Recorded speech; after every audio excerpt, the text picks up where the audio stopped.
up, virtual people? Welcome to episode 79 of VCR Redux. We take your favorite franchises out of the analog era and bring them back to 2022. I'm your host, pop culture punk Chris Stiles, joined as always by my co-host with the most, film professor Ian Clink. How you doing, everybody? And we have two radical guests on the show tonight. First up, he's one half of the creative genius behind Retro Fiend Radio, makers of the finest canon and martial arts docs on the internet. Dustin Nino's on the show. What up, everyone? What up? What up? And rounding out this righteous crew, he went from the Miami nightclub scene to the pages of the silver screen. Screenwriter and Jeopardy contestant Shaun is on the show. I just want to, thank you. I just want to say that if you tune in every week and you comment and you follow and you like and you subscribe and you share, you too can come on VCR Redux when Mickey cancels at the last minute.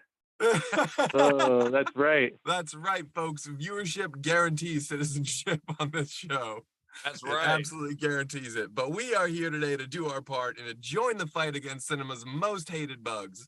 That's right, folks. This world needs Starship Troopers V, Citizens on Patrol, and we're here to give it to you. But before we can kick Clendathu in the crotch, we need to talk about how Starship Troopers came into our lives and what we love about it. And of course, that includes everyone watching the live chat as well. Was it love at first Laserdisc, Vital VHS? How did Starship Troopers come into your life? Hit us up in the live chat and let us know. So, Shaun, do you remember the first time you watched this gem of a film? I mean, I remember the first time I saw the trailer.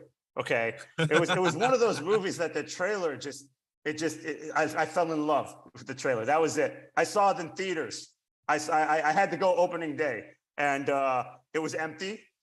There was nobody there, and I thought it was the greatest movie of all time. It was, and it still is. It's probably one of the top 10 movies ever made. It is up there with Airborne, American Ninja 2, Leprechaun in Space. But it's one of my guilty pleasures. It's a smart, sophisticated, entertaining film that still to this day I can quote it all day because I'm doing my part. Are you? That was absolute perfection if I've ever heard it. I think you may possibly be the biggest Starship Troopers fan here, but I'm not sure. 1997 certainly slept on this movie, and the world continues to this day. But what about you, Dustin? How did this movie come into your life? Yeah, I think if I look back, I think I just rented it one night and remember thinking, it was just going to be a sort of a straight run-of-the-mill action movie. I was just kind of curious about it. I don't think I remember like seeing too much about it. And I remember just distinctively watching it and going, oh, this is so much more. Like it was so much more than what I was expecting from it. And it's such a pleasant surprise. I mean, just the whole parody aspect of it and just what it was trying to say and what it wasn't trying to say. And I don't know, there's so much to say we'll get into it about what the movie is really trying to talk about, but it was a huge pleasant surprise. I remember thinking like, dude, this movie fucking rocks. It's like, this is something that was, I remember thinking like, this is fucking so cool that is like, a lot of people are not going to get it.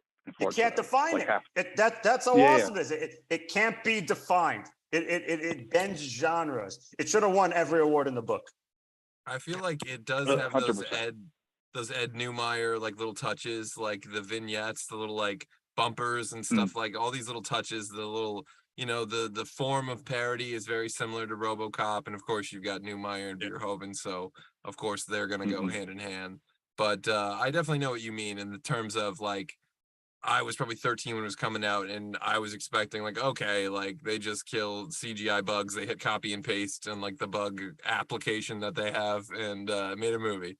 But it's definitely not that, even though it took me a long time to finally watch it. Ian, I want to hear about your first time watching this movie.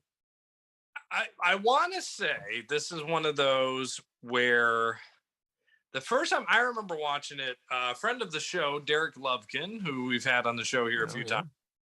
This was definitely one. Derek was a huge fan of Paul Verhoeven, and I think we all are Verhoeven fans without realizing that we're Verhoeven fans. Because again, I realize, Total Recall, like, Basic Instinct. Like I loved all those movies, but it never really clicked that was the same director. And Derek brought this one over one time and we watched it. And I remember, so this had to have been mid-20s when I watched this, in my mid. So a little bit later. Yeah.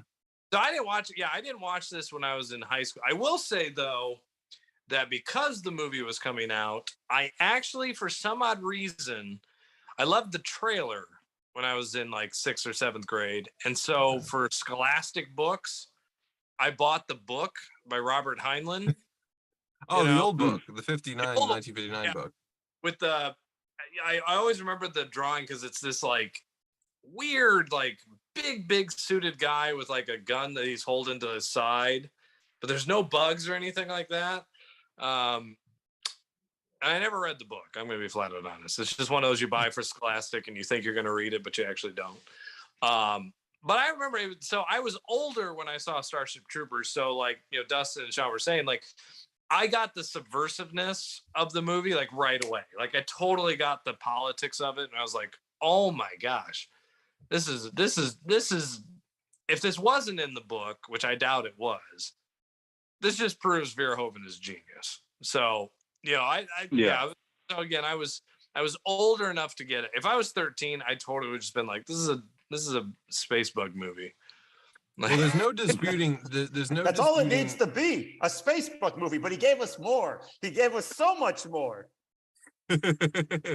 I will say there's no disputing that Verhoeven is definitely a genius, and there's pretty much no disputing that this is the last time that was on display for an American film. The next thing he made was Hollow Man, and it basically forced him. Like he hated the process so much, it felt like anyone could have directed it, that he stopped making movies in America and went back to Europe. And I'm curious too, if anyone watching or any of you guys have seen like his pre-American films, like Turkish Delight and like those types. I feel like Ian, you may have seen some of those, but if you're out there in the live chat, does it got any space bugs? Don't put me there. Got Rutger Hauer doing like full like nude scenes and shit, like. But no space bugs. Well, I don't know what he's packing. Who knows? He might have a space bug down there. He was a fucking genius of an actor, that's for sure.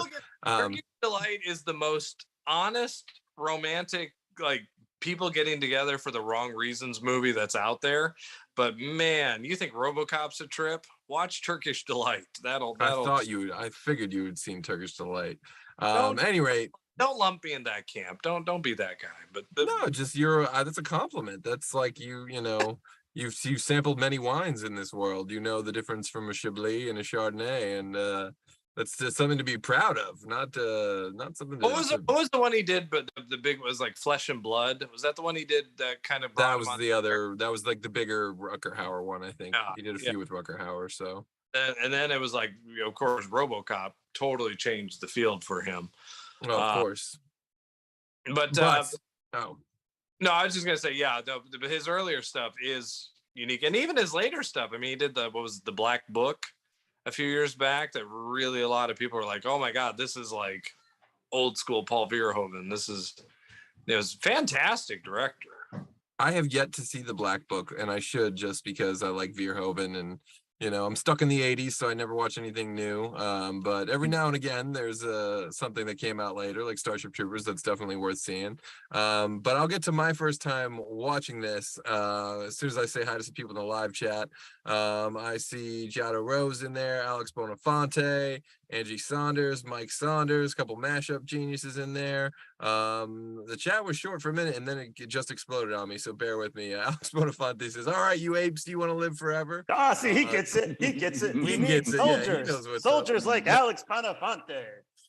He also says, Gold's Code got paroled. Some early paroled. You know what we say here in Miami? VCR Redux on, ankle bracelet off. Hey, well, it should be fitting that when we're doing the Citizens on Patrol of Starship Troopers, we have the Miami Beach team police force coming to you live from Silicon Swamp. That's how we do it. How great would Starship Troopers be if that Citizens on Patrol from Police Academy 4, if that song was like somehow redone for Starship Troopers? I would be with the Basil theme that the Clendathu drop with Citizens on Patrol rap beats. I can totally see it. Starship Troopers. Yeah. No, you get me too excited. So interesting point here in the live chat as well. And some people, Angie Saunders says she's never seen this, but she's tuning in anyways. Her husband Mike saw it on. No, go. Yeah, well, stop watching. Go watch Starship Troopers. I implore you. I command you. It'll change your life. Stay tuned in always to VCR Redux. You never know when there's going to be another. Well, you always know when the next one's going to be. But it's every Wednesday at the same time.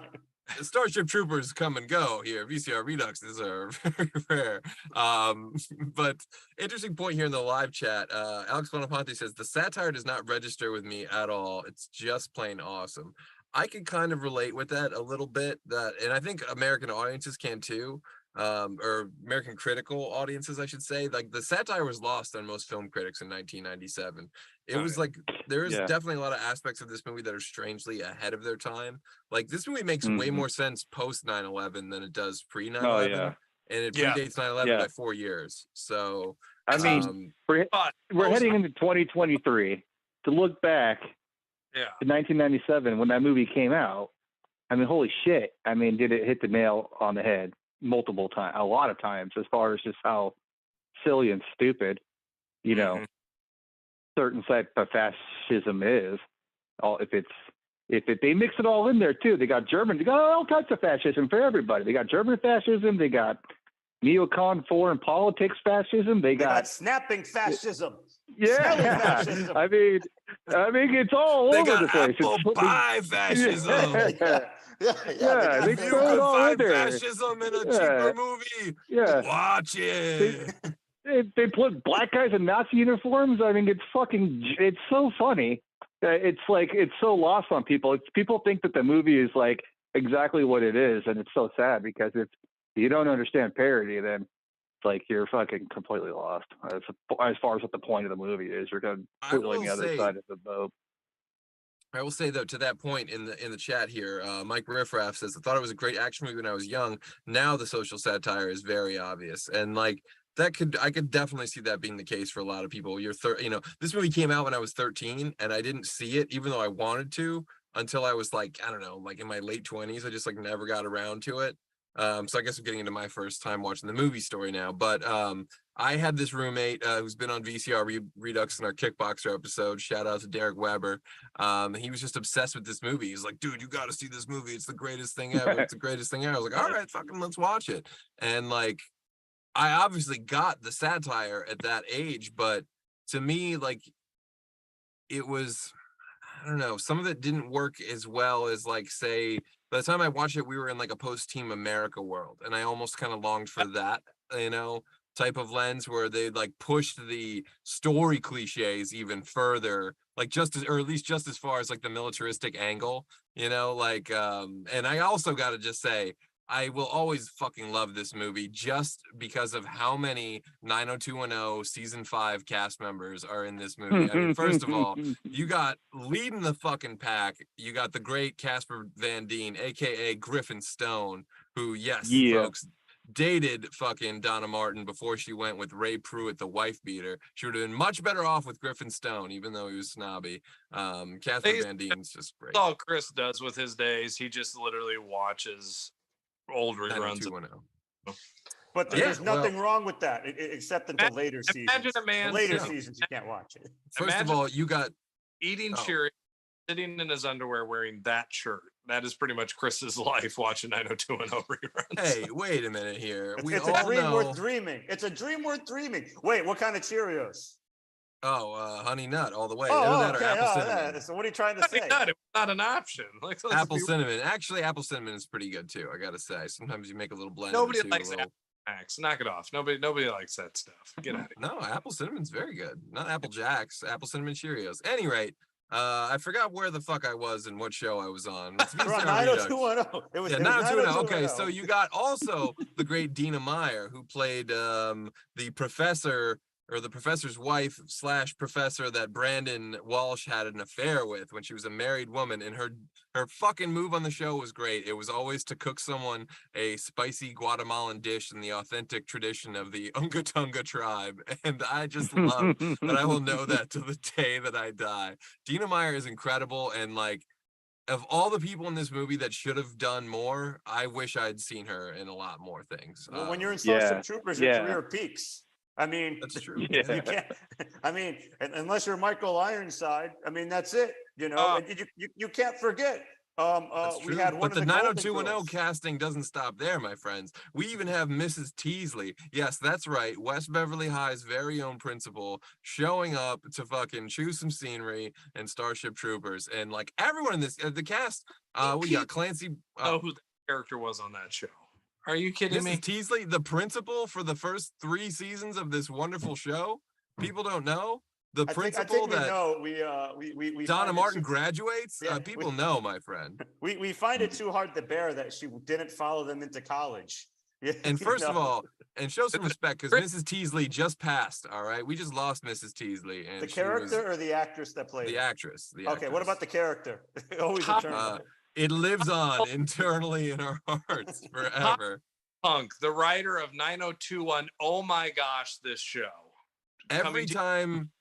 Everywhere. I'm just saying, every time Steve Sanders hits a $10,000 half-court shot and donates the money to charity, Mrs. Teasley's angel gets her wings. Not moment in TV history, but you've also got the great while we're shooting out the cast honors here, the incredible Michael Ironside. I mean, I don't know. Now it's a show. It's a show. Robbed of an Oscar for everything that man has ever done. And I'm including Black Ice. I'm including that VHS. It's in there. The man has not seen Black Ice. I'm embarrassed. What? You're a communist. The whole point is what I'm trying to say is that go wrong in cinema history. All right. He just can't. I dare you to name one Michael Ironside that doesn't work. Fair. He's right. Fair He's statement. got a point. It just doesn't work. Same could be said for Clancy Brown, though, who is incredible. Yes. As always. 100%. Yep. You got the wonderful Big John from Can't Buy Me Love. His name escapes me at the moment.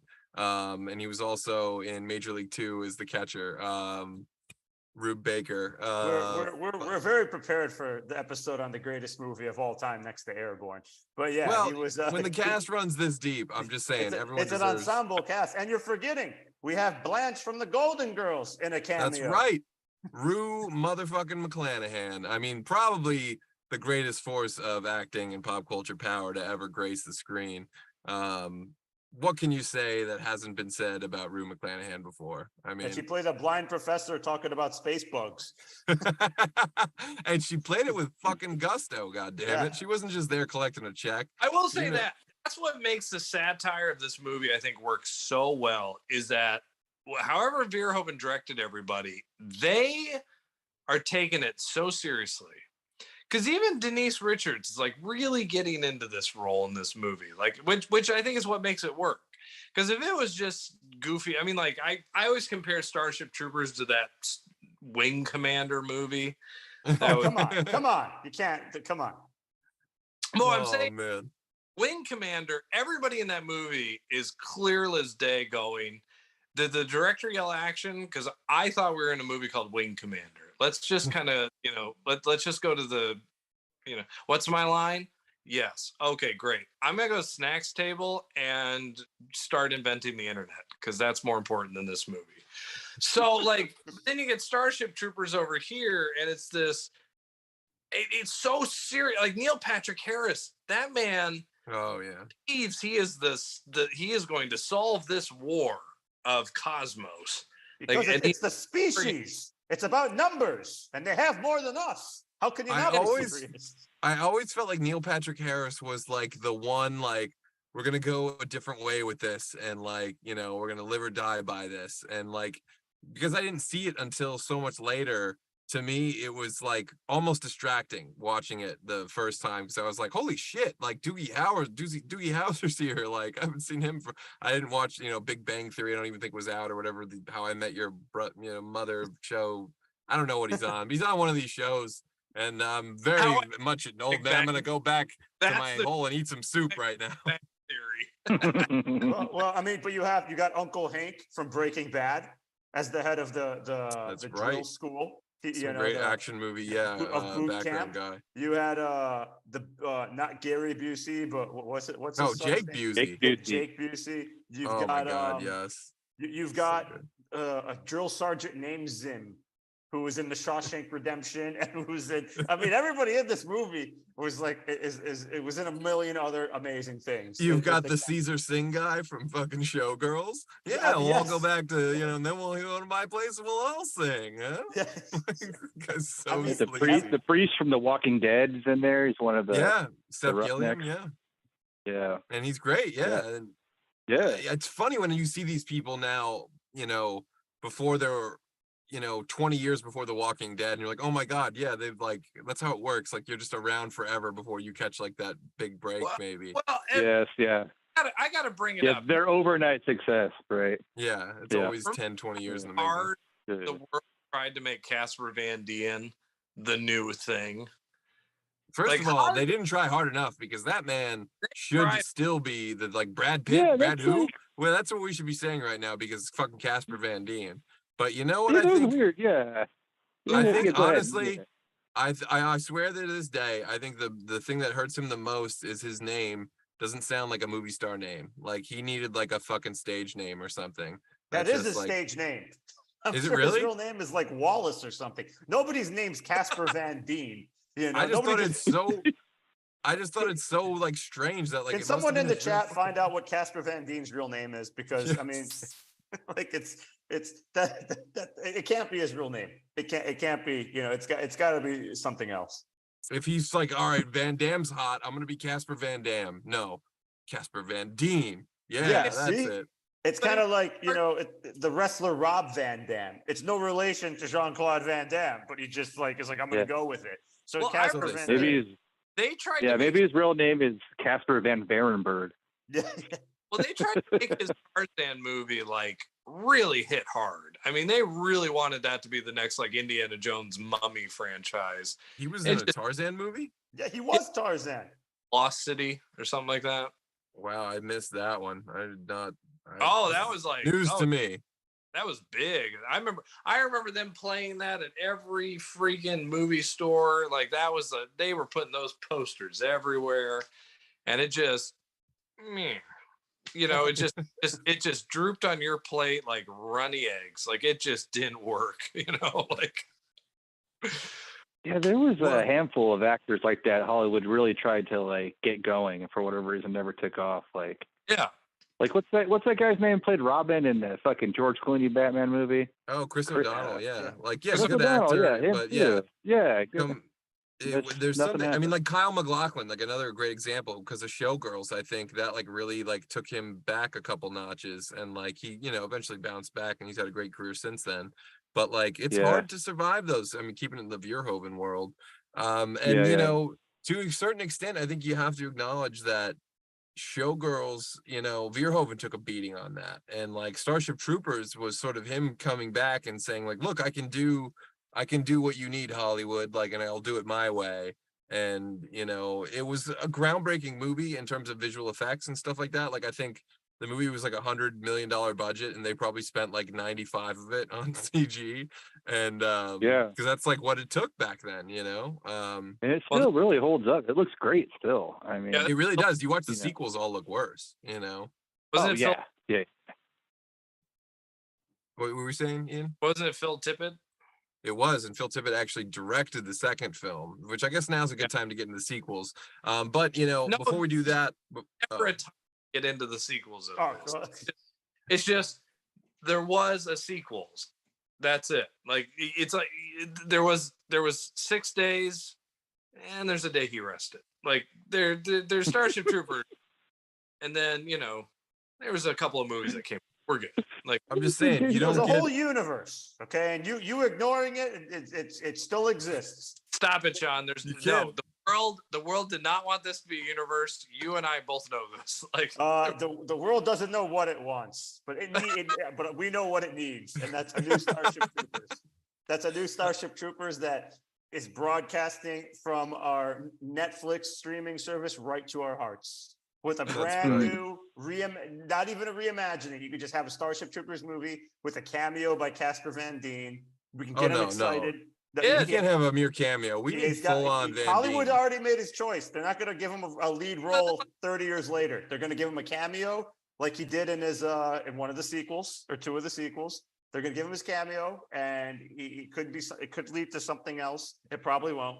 But that's what you got to have to do. I mean, well, at that's the very minimum, you need to make Johnny Rico a John Kreese type of character where he comes in the end and you're like, holy boners, this is going to be awesome now that Rico's back. And then, credits roll and you're hoping for, Starship Troopers 6 or VI, I should say.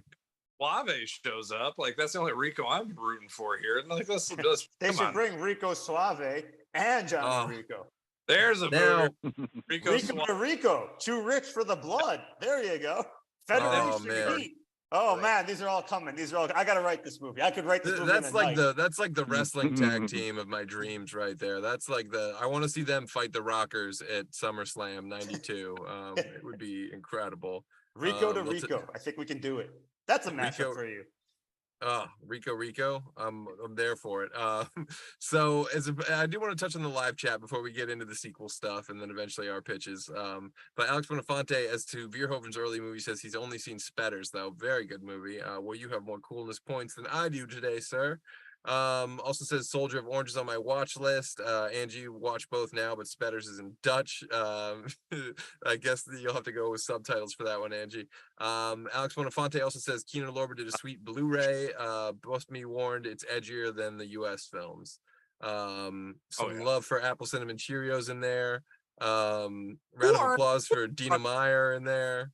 I'd love y'all. Yeah. Like, just say you eat kicks. Like, just be honest with yourself. You're in your mid-30s and you're eating kicks. Like, we all know. Are they berry kicks? Or are they regular kicks? No, just regular flat. Not even kicks. It's like kicks with like KICKS.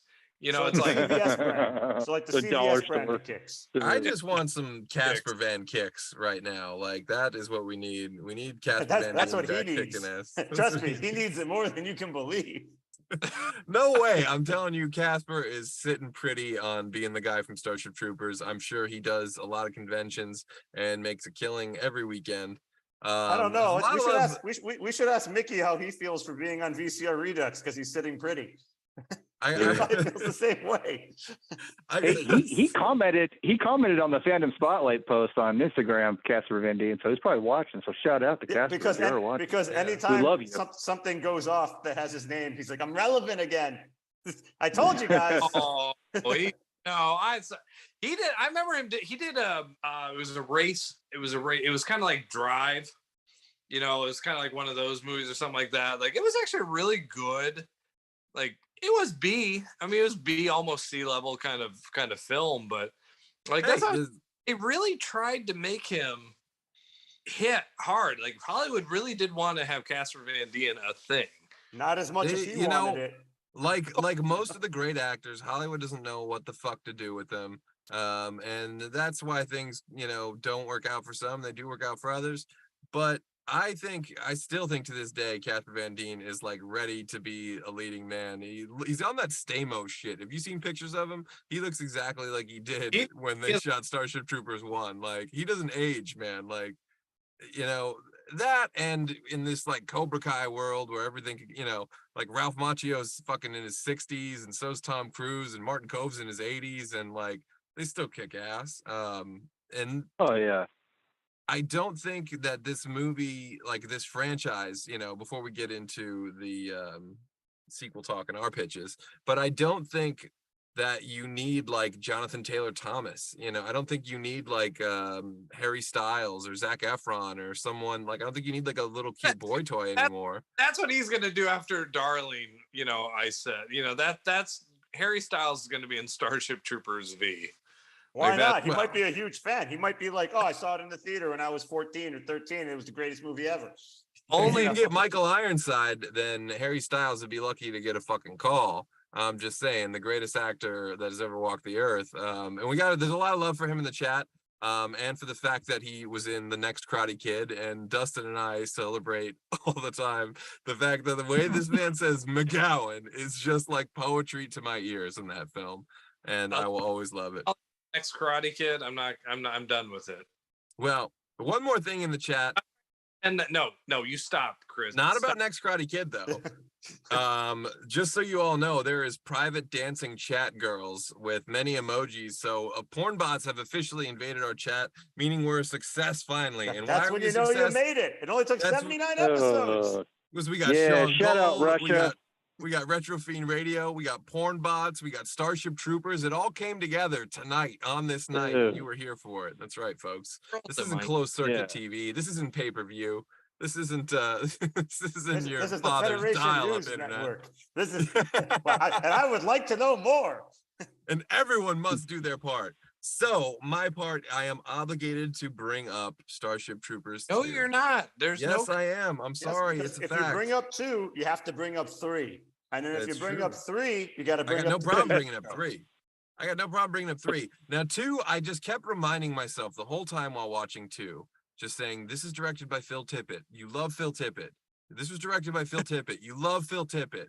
This was directed by Phil. You get the idea. And it's just from the opening scenes of moments of 2, you know you're in trouble. It's like got that very early 2000s video look, but not in like we tried to make it look filmic in any way at all possible. There's very little bug action. It becomes a zombie movie where it's like the humans that are possessed by bugs, and that's most of what the movie entails. So it was not a high point for the franchise. Unlike part 3. I never saw 2. 2, 3 was pretty decent. 3 was pretty solid. Now, I unfortunately, while watching 3 today, was quite distracted by my little kitten that I just took home 2 days ago. He had other plans. I wanted to watch Starship Troopers 3. He wanted to, like, you know, run around, and what are you going to do? He's a little kitten. So right after the scorpion scene, I got taken mostly out of the film by my cat, and then had to go get dinner and get ready for this show. But I did like what I saw from 3. I pretty much saw the beginning and the end and missed like almost the entire middle, but those parts. The middle wasn't that good, so you got the whole thing. There you go. Hey, if you're gonna skip any act of a movie, it's always Act 2. But there's an animated movie that's like a CGI one. Where apparently there's 2 of them. I thought there was only 1, but there's 2. I only saw 1. I think it was Starship Troopers, like Ghost of Mars or something. I don't know. It was something with Mars in the title. Traitor of Mars or something. It was something with Mars in the title, but it has Johnny Rico. He has one eye for some reason. I think Casper Van Dien voices him, and it was acceptable. It wasn't good, but it was acceptable. It has a theme. It has the theme at the very end. That was waiting the whole time for the theme, and they played it, and it was awesome. Oh, the great Basil Polidorus, another RoboCop alum, returning. Yes. Has very much those signature sounds, those signature chords. Talking instead of the sequels of this movie is the great soundtracks of that man, Predator. Oh yeah, Conan. That's Alan Silvestri. What? No, Predator. Basil. Predator's Alan Silvestri. Oh, I'm sorry. Well, I know Conan. Basil Polidorus. Yeah, I believe that's correct. Yeah. I thought that maybe that's Jerry Goldsmith now that I think about it. At any rate, but of course RoboCop and Starship Troopers, that we can be certain on. 100%. So before we get into our pitching of sequels, is there any stone that we left unturned? Anyone that we need to pay some respect to that was in these movies? Lifted in order to talk about the sequels, put that stone back. Let that fall ground like a sore. I think we need to all address the rhetorical question: what's the difference, if any, between a civilian and a citizen, and whatever Mickey is? Well, Mickey, I can tell you, is ready to do his part. Mickey will bleed for the show, even if I force him to be on the Starship Troopers episode. But every now and again, even Mickey needs a night off. So it fell today. He doesn't believe in the Federation. He doesn't believe in imaginary bug warfare. It sounds blasphemous. And he obviously is a man that doesn't believe in movies with a message. Even though that message is missed by most people, I command him to watch it as well. He has an artist's soul, so he definitely understands the message of Eddie and the Cruisers 2, maybe more so than Starship Troopers, which is more of a fighter's soul, I think. I know I did my deed for the day. I have to either mention Dokken or Eddie and the Cruisers 2 just to make Ian sour enough to pitch a nice angry sequel for Starship Troopers, which is what we're here to do today. I personally would love to see Casper Van Dien back in the leading role, but I could see him as the general, the as the leader type, of the Roughnecks, the Ironside, as Rico's Roughnecks. I feel like I don't know. I feel like much like his career, he probably stayed in the same position because he refused to go any higher and leave his troops behind.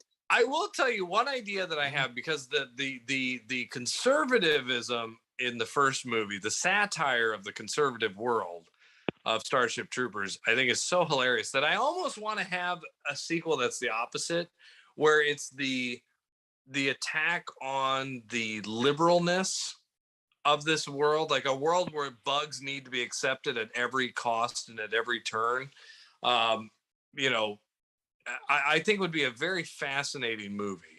We're going to accept the brain bug? Are they going to have, so how would we identify the bugs? What pronouns would they use? Arachnid? I don't know, but say them. He'll tell Doogie though, because he can speak to him. But that's what I'm saying. It's afraid. It's afraid. Yeah. A world where that, and in a weird way, like, how do you relate it to today? You know, because I think what is interesting is, as we said, you know, if Starship Troopers had come out in 2003 at the height of the Iraq, you know, Afghanistan situation, I think it would have been actually way more successful than it was in 97. But I think that's kind of the world we're in right now. I mean, or I think you're looking at the Ukraine-Russia situation. You know, maybe there's an infight within the bug world that now we're needing to respond to, you know, of this cultural war amongst the bugs. What is that? I don't know. Is it, you know, they're bugs? Are they really that intelligent? The brain ones are, but you know, so there's something of relating it to 2022 that I'd love to see if there is a sequel in the politics of today. Well, one of my favorite like tinfoil hat theories, while we're getting as political as we can, because let's face it, this is a very politically charged type of movie. But one of my favorite tinfoil hat theories is the idea of lizard people. So, like, I think that would be funny as hell if it turns out those bugs were at war with a race of lizard people, and the lizard people team up with us. You get a little some enemy mine type of action. You know? That'd be great. So if you really like look into the movie, right? Like, really examine it, you can kind of look at it as a form of like just the Federation social control. Like the bugs aren't a threat. They do it to keep people united because they have it where the whole asteroid, and spoilers if you haven't seen it, where the asteroid that destroys Buenos Aires, like they have it where they sent the asteroid so that way they could unite the world to go fight and not nobody think. So, you know, it's kind of, because the bug, I mean, like the science, like it's stupid. It's like the bugs shoot the plasma and then the asteroid comes and hits Earth, you know, like it's very like really, like you think about it intelligently, it doesn't work. So if I were like to pitch it, I would kind of have it where the bugs are kind of a side threat. It's kind of like, you know, people that are saying that the Federation is bullshit, you know, would you like to know more? No, I wouldn't. I don't believe you. You're full of shit, you know? And it's kind of like an internal kind of civil war conflict, kind of like a Crimson Tide thing where, you know, the audience can take different sides and, you know, it could be a real intelligent movie that's entertaining, which would ultimately culminate with Johnny Rico coming back and having a drop on Clindathu, because we got to have that with the theme and all that stuff. We got to have 10 minutes of that, at least 15 minutes. But the majority of the movie, I feel, if you really want to have it be like, you know, a well thought out movie, is just, you know, cutting through the BS, you know, cutting through all that, you know, because I mean, you see it at the end, like we have the ships and the weapons, and like they don't have the ships and the weapons. The ships and the weapons they show at the very end of the movie are just more like the propaganda, because they don't use that in the entire movie. It's just like, you know, and we have the heroes, and you know, it's like just the characters. It's nothing like one of those girls that was in it didn't even have a name. The one that was in the ship, the blonde one, that she was just like the hero like this, and like I don't remember her. She was in that movie for like 2 minutes, and now she's a hero. Oh, Amy Smart. Was it? Yeah, the blonde girl. She's in the movie for like 2 minutes, and at the end, she's like, "We have a hero. We need heroes like her. And it's like, wait, what? So there's a very like, it's that's why it's such an intelligent movie, and that's why like you can go any way with it more than just like bugs killing people and fighting space bugs, which is cool. You got to have it, but you still need that like that subtext, especially now with fake news, alternative facts, alternative reality. I mean, that Federation was the alternative reality, I mean, their enlistment exists solely on a carrot and a stick. Their citizenship, to gain citizenship, to get a life, to get a house, to get a place, to get social credit, status, money, able to buy property, stop fighting. It's all bullshit though, because they just get at the end of the movie, they'll just get fucking recycled back into the system, and they're all happy for it. They're not soldiers; they're millennials. Yeah. Right. I mean, exactly. Yeah. It's the only way to go career. Expendable as fuck. Why are you here? I'm going career. Well, it'll be interesting to explore a lot of these things in the politics of today, and to even like, not to be like too exploitative, but it kind of gets me thinking like, what would an insurrection look like in, under the Federation, under Federation control? Would, a bunch of people wearing fucking antlers run into a building and then get just mauled by bugs, or something? Yeah. Where are the Edgar Friendlies of the group? Because they don't exist in the movie. The only old timers you see are hard time. Well, the military side, right? Well, okay. Well, yeah. I mean, just that's like as close as it gets, Yeah. But yeah. But like in the first one, they don't really exist, and the only hard line guy, the only old guys you have are like Clancy Brown and Michael Ironside, who are like these fucking hard, battled, they're gonna live or die for the Federation type of guys. But it would be interesting to see that side, because where are they? You know what I mean? Like, they exist. That type of thinking, has to be going on. But it would be interesting to see. And the sequel has to take place at the new Zigama Beach, because I always wanted to go there. Well, to where? The Zigama Beach. And it's too bad because it's not there anymore. So there has to be Zigama Beach Phase 2. New Zigama, yeah, I'm down. That sounds like a type of like music that would have been huge in like the early to mid 90s. Oh, you down with New Zigama? Beach? Yeah, like you down with New Zigama? Like, oh, that stuff's the shit. Are you kidding me? So they got to have Zigama Beach Phase 2, and we have to go there because Zigama Beach. It's just there was one throwaway line in the movie, and I'm always intrigued. Where is it? He lives in Buenos Aires. He's near the beach. What more can you ask for at a beach besides sand, water, and coconuts and palm trees? And apparently, he's got to fly off world to a nude beach. So that has to be in the sequel. We can call it Starship Troopers 7 or whatever. Zigama Beach, or just call it Zigama Beach, and only true fans will get it. Well, Beach Babes. Yeah.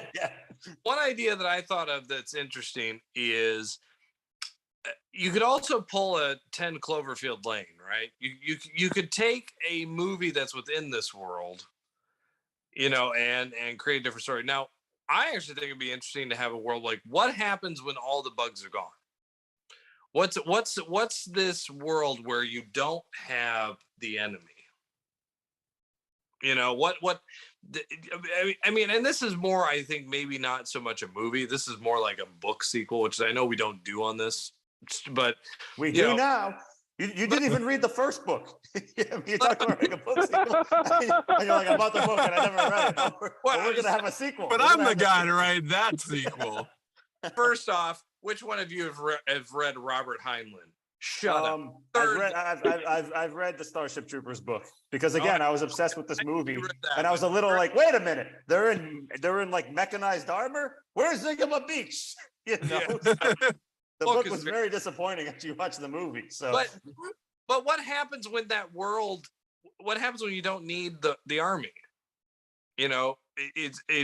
That's a question where Starship Troopers, again, in this more.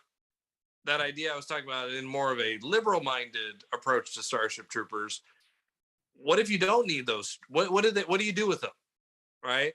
I mean, these kids are bred to kill bugs nonstop, 24/7, like hardcore. You're like, what do you do after the war?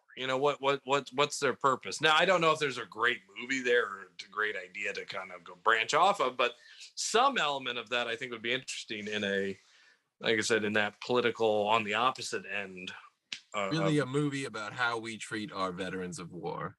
I mean, honestly, I mean, what better movie for that was that other than First Blood? I mean, that's what First Blood really was about. It's not about Rambo killing all these people. It's about how are we treating our veterans? How are we treating we use these people, and then all of a sudden we just kind of spit them out and I mean, I'm just saying, a movie about Johnny Rico just flipping the fuck out and just like gunning the shit out of a town and like fucking with the local police. Like, yeah, I'm pretty much there for that. Like, yeah, take my money. I don't even need bugs in this movie. I just want fucking Rico. I want Casper Van Dien going ape shit, being Stallone in the woods. That would be awesome. Or in a city. I mean, he definitely is a citizen, so he probably has a right more than the civilians do. So he probably probably has certain rights. I don't think. Oh, and civilians are fucking with him.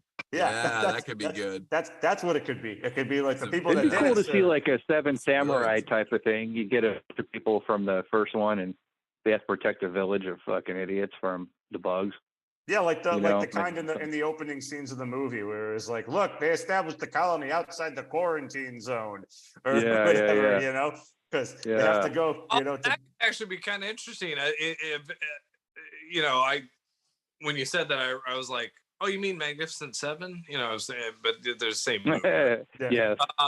That could actually be interesting. A world where bugs are gone. Who do you turn to? Well, you would turn to a soldier who was part of it, but they're not training them anymore. That's not a thing anymore. But for this offshoot world, Planet XB52, bugs are still okay.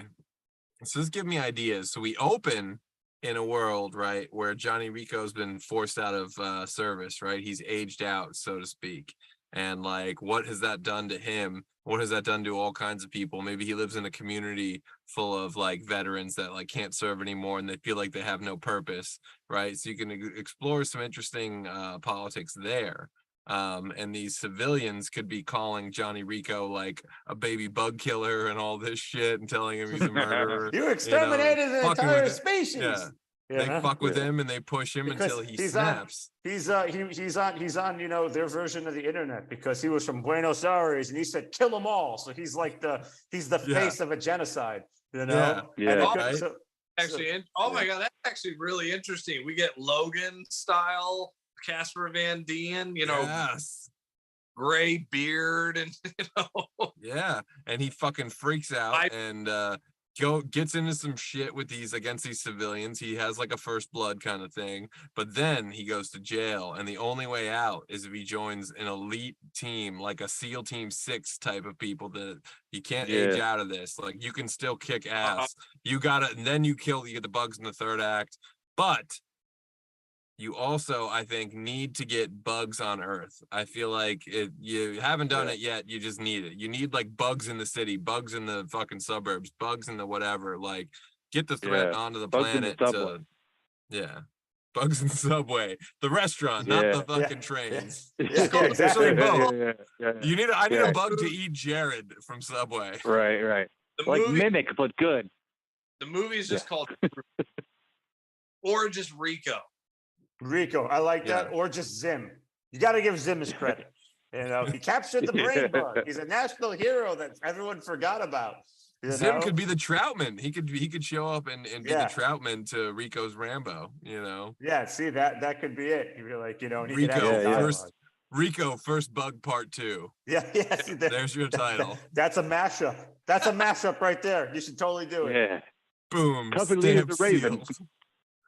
Yeah.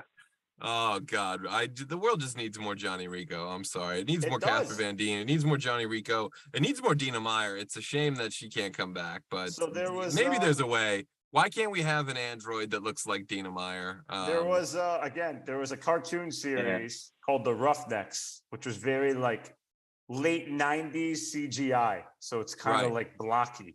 But it was all them, and they were doing the whole thing. It was Starship Troopers, but without the satire, the blood, the gore, pretty much anything that made it fun. But they were like, I was very confused when I discovered it as like a teenager, because it like kind of like it had nothing to do with the movie. They were like on Pluto fighting bugs. And I was like, there's bugs on Pluto? a Disney character. So I was like, yeah, watch that suit. But it was very weird that they had like space suits and armor, and there's different types of bugs. But it wasn't fluid because the CGI was terrible. But they had that where they went to different planets and fought the bugs. So I remember there was a whole slew of like ill-advised CG on television concepts in the late 90s, like or Reboot. direct-to-video things. Yeah. Like Reboot, it was all that stuff where like it looks great, and like not even like now, but like 2 years later, it's like this still looks terrible. Like this is the worst thing I've ever seen. Yeah. So yeah, I guess the world wasn't ready. What if we found out that like the bugs are small? They're like regular sized bugs, but then like the government did something to the planet or something and made the bugs huge. Just to start we tried terraforming over there or something, and then it made like the bugs gigantic. Bugs huge. Right. And then that's why they became. Yeah, that could definitely work. I mean, they even allude to that in the first film. They're like, some say the bugs are just reacting to human presence in their own environments. Blah blah blah. I say that's bullshit. Like this, here's a bunch of young recruits that look like they can eat bugs for breakfast. Yeah, they cut to fucking Johnny Utah over here. It's like, I fucking say kill them all. Exactly. Well, that is what is so fucking great about these movies, though, especially the first one. It really does have that, and they even have a fucking football game into it, too. Yeah, they got that weird sport that they play. Arena they should make a movie on that. This movie, I always felt like Starship Troopers really banked on the XFL or arena football becoming huge. Obviously, no one's gonna be playing the game outdoors in the future. It's all gonna be, arena football. I mean, pretty much is. Maybe you're right. Shit. Now I feel stupid. I don't watch football. What do I know about it? Edit that part out. That's the one. In fact, never show this part again. I like football. That's the whole thing with the whole orange basketball. I get it. Okay, great. Got it. When is this? Now, sir. The show is tanking now. Go past this part. Rewind it. Cut the part out. When then happen? Now. Oh, when will then be now? Soon. Oh, gosh. I don't know. Is there anything that you specifically really don't want to see in a Starship Troopers sequel? Any pitfalls and perils to avoid? Yeah, I don't want to see the first one. To me, honestly, now, especially now, is I would show Starship Troopers to a students in a class where you're trying to argue satire. Honestly, I think Starship Troopers is one of the best examples of a satire movie. Because again, an audience member, two people can be watching the movie, right? One person who gets it and goes, "Oh my gosh, this is genius," or somebody can watch Starship Troopers that's a great action movie. This is good. See, and they both agree. Boy, they really squashed that bug. Yeah, right. They can both agree. I mean, well, we could. I mean, just because you're here, Ian, we could have a pitch, okay, where it's Starship Troopers Airborne, where they go to the planet Devil's Backbone. The planet Devil's Backbone. Oh, fuck, dude, yes. You will see a race with the bugs chasing down that hill, okay? Look, I get that the 7 of you in this airborne cult is trying to put on your styrofoam hats and make I'm just saying, Starship Troopers has everything you want in a 90s movie except for fucking rollerblading. And I Snake. would not mind. They need that character Snake is in there because Snake eats bugs. Oh my god, Los Bastos! Yeah, see? Oh my gosh, listen. Dude, Snake fucked up a guy for even looking at him weird. What do you think he's gonna do to a bunch of fucking bugs? He's gonna the arachnids got no chance. They can never catch Snake, dude. He's the fastest guy on those blades. Any of the sequels? I know Jake Busey's in it, but was his dad in one of the sequels? No, I don't think so. I don't think so. Now, I don't think Scary Gary made an appearance. That's for a different Starship Trooper movie. It's a shame, everything that happened, because I loved making fun of Gary Busey and doing the weird voice and quotes and stuff like that, summoning things from the spirit world. Now flip you upside down, bug, and tell you I'll be right back before I hit you in your solar plex. That's all right. Damn shame. But we have Jake Busey, so there's that. I just don't think I want to see that version of the movie just done again. And yet, I say that to also say I think it would be interesting. And I know, like, we don't always like to get political here, but a Starship Troopers post-Trump world, you know, a post-Trump universe, I think would be very interesting to see how that movie, has it changed a whole lot? Could we look at certain viewpoints? What if there, and this is just something I think of, what if the bugs actually had a cure to some disease that's in this world? Would we treat them better? Would we hunt them further? Who's the Sky Marshal? Is it Tahat Maru? I don't think Tahat Maru would do it. You know, it is kind of interesting to think about what a Trump type of candidate would look like in the Starship Troopers world, though, and like what impact that would have on the war. Like, it would probably make the war effort fucking fall apart in a bunch of different ways. Just going off his business records here, but not to get political. Yeah.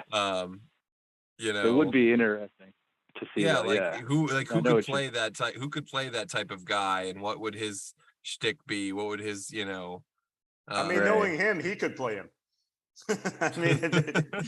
and it would be the great. Nobody would know because it'd be a satire or it's not. It'd be the greatest movie ever. Really, I made the film and I saved the theater industry. You could, is what it is. You could with kill my a bug on gigantic Fifth hands. Avenue. They're very big hands. Yeah. Kill a bug on Fifth Avenue, and you wouldn't lose any support. So there you go. I mean, there. What about Steve Railsback as a president in the Starship Troopers world? Do they have presidents, or is it the Sky Marshal? I think it's the Sky Marshal. Steve Railsback would be a good one. Or Michael, look, could you get a? Well, that would be too similar to his role in Avatar. I was going to say Stephen Lang, but his role's too. You just get Steven Gutenberg. Yeah. Oh, I mean, you can get. Yeah, I think you should. Yeah. I think you need to get someone like to do that who's like from the 90s and you haven't seen since. And it just seems so ridiculous, like too ridiculous to ever happen, like Jamie Kennedy or something like that. Or Richard Grieco. Grieco. Fuck, he could actually be brilliant. Yeah. Hulk Hogan. Yeah. You got the Rico, you got the Grieco. And the Grieco. Bring in the rollerblades and boom, you've got a perfect fucking film. 100%. 100%. Rico and Grieco on wheels just fucking shoot money out of a cannon at this thing to get it made. Whatever it takes. I don't care. Like, get one of those money guys. You could build a fucking soundstage out of gold for this and you'd still make a profit. And get the Fell Dog in there somehow.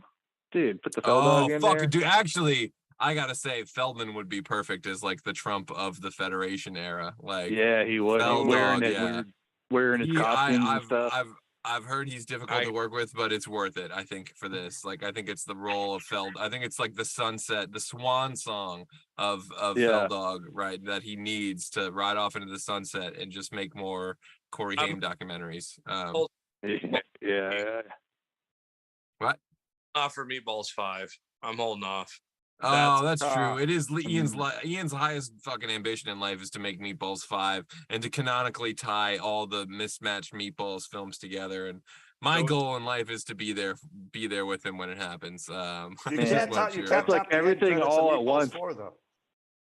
Yeah, that's like Meatballs 5, everything all at once or whatever. I know how to do it. Don't worry.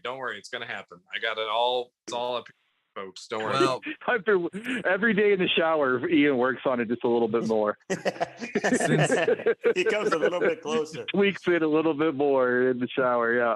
Every day. Oh, it's gonna be such a fucking spicy meatball by the time he's done. Ian's like the grandma from Wedding Singer, just like, one more meatball. Here you go. Can I just see you take a bite? That's my favorite part. Any rate, I think we've done a good job. We've done our part today for the Federation. We've done our roles. We're citizens. Yes. We've given you more meatballs. We've given you more Starship Troopers. We've More given you airborne. more Johnny Rico. More We've given you airborne. more Greco, more airborne, more Yeah, yeah. rollerblading, more satire, and fucking more canon love, more Retro Fiend Radio, more Shaun Gold. What more could you possibly want out of an episode of VCR Redux? I don't know if We're it spent. exists. Yeah, I don't know if it exists, but if it does, we're gonna keep looking for it. I am done. That's it right there. So before we wrap it up, guys, is there anything, Shaun, Dustin, anything you've got coming in the works you want to let the people know about? Oh, I mean, how could you top VCR Redux unless we do a Meatballs 5? Now that I know that you're working on a sequel, put me in there for that. I can guarantee you we will do a Meatballs 5 episode on this show You think very soon. you think your mom will like her? I don't know, but your dad's gonna love her. Well, shit. We know this is the high point of a lot of people's weeks. Dustin, is there anything you guys got working at Retro Fiend? Anything that just dropped? I think there's some Gene LaBelle stuff, or we just dropped 2 episodes of Jonathan Wolf Key Grip, working with like during music videos during the 80s, which is a lot of fun. Fleetwood Mac and stuff like that. He tells a lot of great, crazy stories working with just MTV days during the 80s. And then we also got some more stuff coming with some other music producers. And I think we got some Brian Trenchard Smith stuff coming too in the works as well. But yeah, keep checking. It'll be dropping. You guys will see it. So I appreciate everyone. All the love. Most appreciated. Thanks, guys. Nothing but fire as always at Retro Fiend Radio. If you aren't subscribed yet, you're just, I don't know what you're doing. You're not living. So start living. Go out there, subscribe to Retro Fiend Radio. In the meantime, you Fandom fans might want to check out Monday's Walking Dead Reactor panel by our very own Governor Captain Kyle. And of course, we want you to come back next Wednesday at 9 p.m. when we party like it's 1985 for our Wedding Singer episode.